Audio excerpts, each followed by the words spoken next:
Hi, this is Kirk, the bariatric carnivore. If a YouTube influencer or somebody that's on social media tells you that you need to get exactly 120 grams or so of protein every single day, they're an idiot. Frankly, they're really lying to you. There's no absolute perfect answer as to how much protein you absolutely need. It all boils down to ranges and best guesses and the best science, and probably the best I've ever heard in any discussion is a gentleman by the name of Dr. Don Layman, who's professor, and he specializes in this area. He's been studying it now for over 40 years. And the one thing we know he knows with certainty is most people are not getting enough protein. When you look at it, there's an RDA, there's a recommended daily amount that the government puts out on how much protein you need, which is basically about 0.3 grams or so per kilogram or pound of body weight. And that is just woefully inadequate. That is just enough to basically keep you alive. It's not enough to lead an optimally healthy life. His recommendation is somewhere in a range of about 100 to 160 grams of protein a day, and that's for males and females. I mean, there are some people out there that can make a pretty good recommendation. It's somewhere about, the average adult needs about zero point 0.8 grams of protein for every pound of body weight, which is equals about the same amount for most people. It's just that when you do that, then people start asking questions like, is that the ideal body weight? Is it, if I'm losing weight, do I do it at my target weight, et cetera? And, that gets really complicated fast. So his recommendation is just, look, if you're in this range of about 100 to 160 grams of protein every single day, you're probably going to be optimally healthy. You're going to be able to build muscle mass if you're working out. And let's take a moment to mention that. See, most people believe that if they eat enough protein, they're automatically going to get muscle, and that's not true. I mean, any muscle growth is not going to come solely from your food. About 75% of that is going to come from resistance training, and 25% will come from having adequate protein. And the reason why we keep saying that you need more protein than the average American is because the average American is actually eating a plant-based diet of highly ultra-processed food. When you look at America's calories, where are we getting them? Well, 70 to 80% of them are coming from ultra-processed foods, which are grain-based. I mean, our fats are primarily coming from industrial seed oils, or what most of us think of as vegetable oils, soybean oil, canola oil, corn oils, etc. That's what's making up the bulk of the calories that most people eat every single day. And they are not great sources of protein. And they're absorbed badly by the body. So as a result, we're becoming more sarcopenic. We're losing muscle mass, and osteoporosis is becoming a greater problem because, look, bone is not just calcium. We always think of drinking milk because it's got calcium for strong bones, but really, frankly, most of your bone is protein.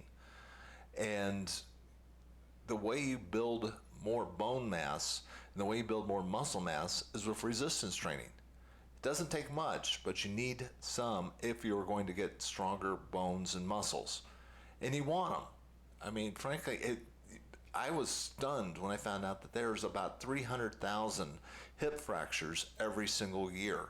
That's about as many, same as the number of heart attacks that we have. And frankly, a hip fracture is almost as bad as having a heart attack. It is a leading cause of premature death for a lot of older people, because what happens is after you've had the hip fracture, you're confined in bed, and then there's other complications that come from that, including pneumonia and other things, and that kills you. Plus, there's the disability that comes from being stuck in that type of situation and the pain that comes from a hip fracture. You don't want it, and if you can avoid it through getting adequate protein and some resistance training, it's one of the things I'm trying to do. I really, frankly, I do not want to be on a first name basis ever with an orthopedic surgeon if I can possibly help it. So I'm doing everything that I possibly can to stay out of that group. But look, frankly, ladies, you guys are the worst offenders. You are getting even less than the recommended daily amount, which means you're getting very inadequate levels of protein, which makes you much more vulnerable to the hip fractures, osteoporosis, and the sarcopenia.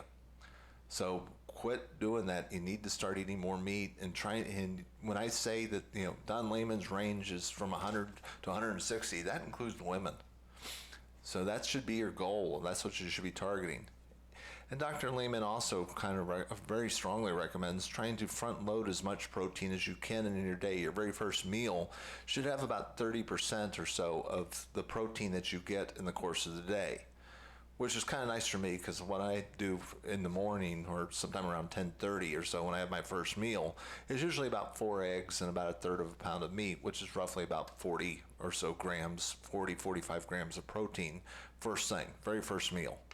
It's one of the advantages of being a carnivore. You know what you're getting. I mean, you're getting a high protein meal with the adequate amounts of fat because you need a certain amount of saturated fat to go along with the protein in order to create muscle synthesis. If you don't, just pure protein, then it turns into a form of glucose in the liver. It's good, protein without fat is still going to be used by the body, but when you mix it in with the proper amount of saturated fat, then it can go into muscle building. And muscle building, I think, is darn important.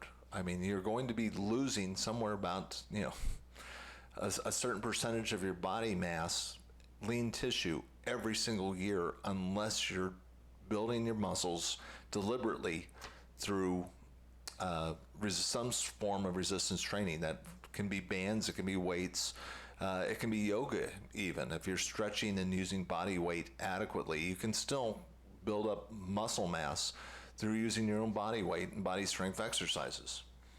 Now, should you be taking your cues from athletes and bodybuilders? And there's a really interesting book that I remember reading called Faster, Higher, and Stronger by Matt McCluskey.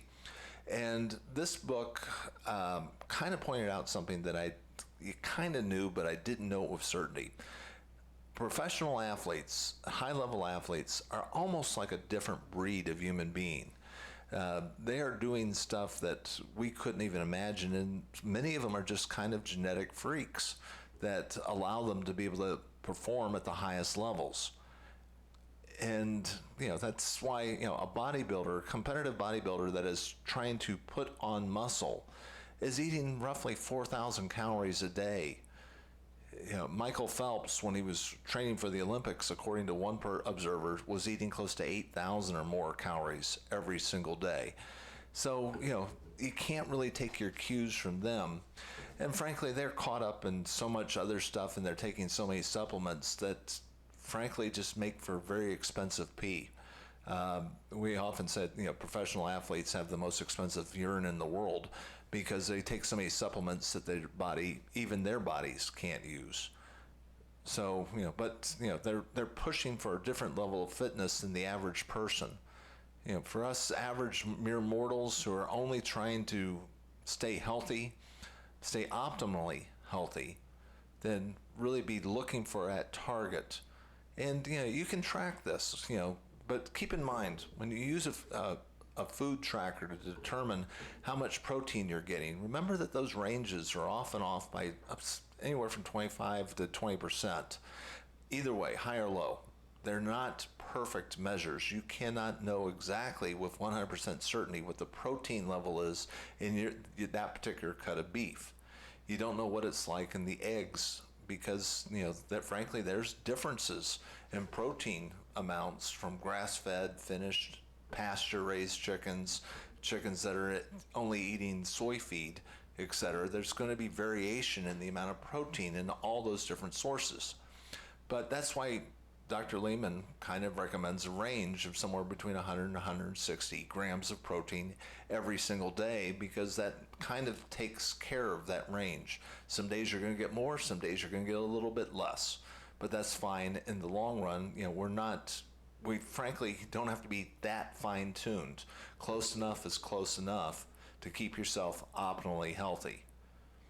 So this is Kirk, the Bariatric Carnivore. If you like this message, if you want to hear more like it, we try to put out a new video every single workday. Please hit the like and subscribe button. That tells YouTube that people like this, find this information useful, and I will talk to you soon.